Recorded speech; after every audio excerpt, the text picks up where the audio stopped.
The chalk dust hung heavy in the afternoon light, drifting through the cramped classroom like ghosts of better days. Mr. David Hayes, 62 years old with silver hair and tired green eyes, stood at the chalkboard writing equations most of his students would never use, but he wrote them anyway, because teachers believe, even when nobody else does. The school sat on the rough edge of Redwood Falls, a town where hope came cheap and left cheaper. Paint peeled from walls, books were decades old. The kids came from homes where surviving mattered more than thriving. But Mr. Hayes never quit on a single one, not in 37 years. His classroom was a sanctuary for kids like Tommy Rodriguez, who showed up with bruises he wouldn't explain, for Maria Sanchez, whose father was serving time upstate, for Jake Chen, whose mom worked 3 jobs just to keep lights on. Mr. Hayes saw them, really saw them, and that changed everything. If you believe that one person can change the world, that teachers are unsung heroes, and that loyalty runs deeper than blood, then please like, share, and subscribe.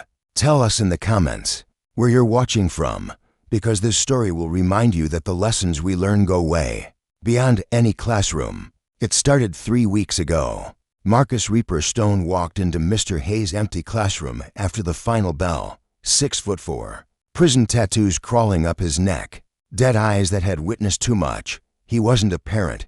He wasn't welcome. He was a threat. "You got 5 of my boys sitting in here," Reaper said, his voice like gravel on concrete. "They're wasting time with your books. They should be on my corner, making real money." Mr. Hayes stood slowly, his knees protesting every inch. "These boys have futures. Marcus, I won't let you steal that."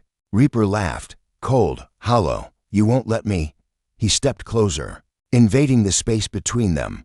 "Old man, you got 48 hours. Stop filling their heads with college dreams, or I'll burn this classroom down with you in it."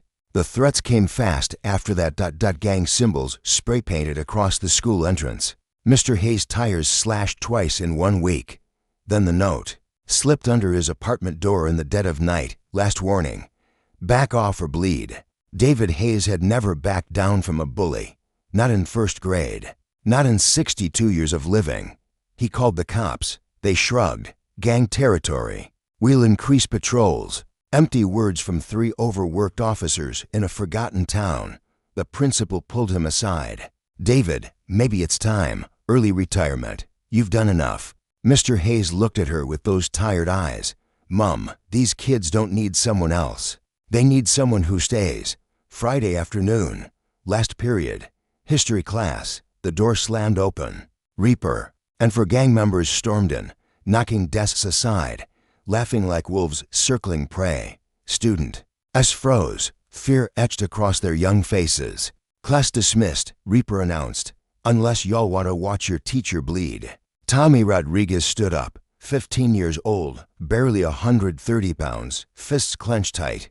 "Leave him alone," Reaper backhanded him. Tommy hit the floor hard. Blood poured from his nose, pooling on cheap tile. Mr. Hayes moved between them. "That's enough. Sit down, old man." Reaper shoved him hard. Mr. Hayes stumbled backward into his desk. His glasses flew off. His hip screamed.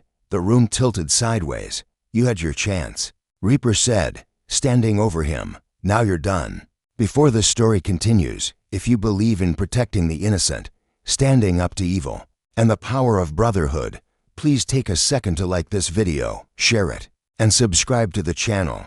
Comment where you're from, because what happens next will remind you that some debts can only be repaid with loyalty. Then they heard it, a low rumble, distant, growing louder. Reaper froze. What the hell? The rumble became thunder. Windows rattled, floors vibrated. Outside, shadows rolled across the parking lot, like storm clouds made of chrome and leather. 1 motorcycle, then 10, then 30, then 50. They kept coming. A black river of iron horses stretching as far as the eye could see. Engines roaring like dragons waking from centuries of sleep. The gang members ran to the windows, faces draining of color. "Boss," one whispered, "that's the Iron Brotherhood." The bikes parked in perfect formation, military precision. Riders dismounted. Boots hit pavement in unison. Leather vests, patches earned through blood and miles, beards gray with wisdom, eyes that had seen war and walked away breathing. They weren't here to negotiate. The classroom. Door opened slowly. A man stepped inside, barrel-chested, gray beard braided down to his chest, wearing a vest with President stitched across the back. Behind him, a wall of leather and muscle filled the hallway. The President looked at Mr. Hayes on the floor, glasses broken, struggling to breathe. His weathered face softened. "Mr. Hayes," he said quietly, "you all right?" "Sir." David squinted, trying to focus through blurred vision. "Do I know you?" The man smiled. Warm. Genuine. Room 1 for B. Sophomore English. 1997. "You told me I was smart enough for college when everyone else called me a lost cause." Another biker stepped forward. "You stayed after school 3 months straight helping me pass algebra." Another, "You wrote my recommendation letter. I'm a nurse now because of you." Another, "You believed in me when my own father wouldn't." One by one they spoke. 15 bikers. Former students. Every single one saved by the man struggling to stand. The President turned to Reaper.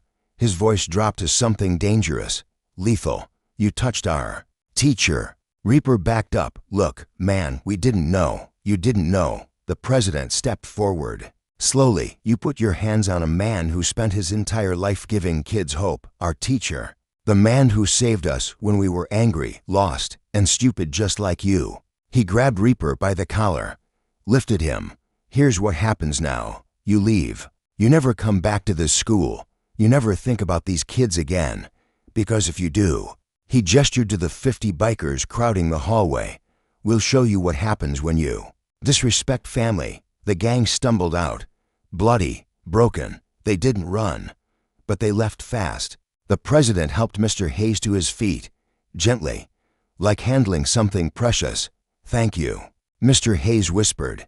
"But you didn't need to." "Yes, we did." The man's voice cracked. "Sir, you saved 15 kids who thought they had no future. Now we're business owners, veterans, mechanics, parents. We have lives because you never quit on us."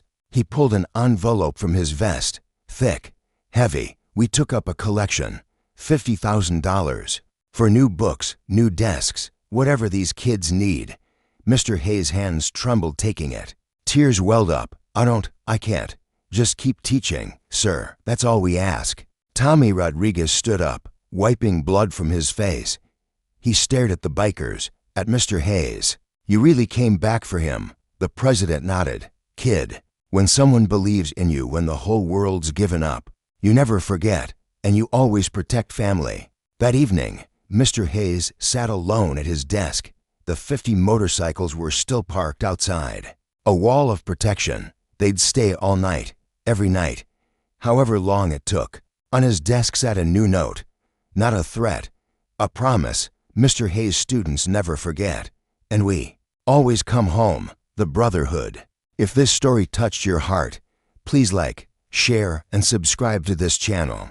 Tell us in the comments how it made you feel, because sometimes the lives we save come back to save ours. And before you go, comment "Teachers never quit" if you believe one person can change everything. Remember, the road is long, but the Brotherhood is forever.